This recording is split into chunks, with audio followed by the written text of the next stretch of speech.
Hey Dekoni fans! Today, let's talk about the new Sony WH1000XM2 pads. These are our first choice pads. We have right now it's wearing the choice leather pads.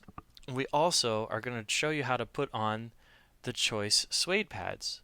Both of these are vegan pads that are softer than stock leather, have a little bit 12 decibels more noise isolation for these noise isolating headphones, and also have a little bit more space to fit your ear inside, so they're going to be more comfortable all the way around.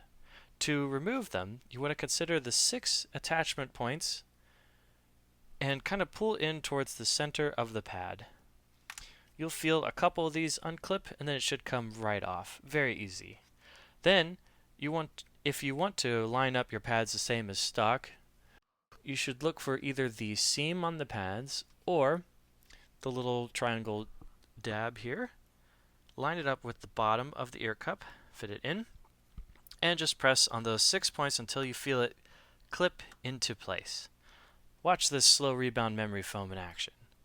While that's going, let's try attaching the next pad. Just pull it, grab your other pad, line it up, and push on the 6 mounting points. Until you feel a click or hear a click, you'll know it'll pop into place. And this is softer than a pillow. Nice. Then, you're ready to go. That looks great.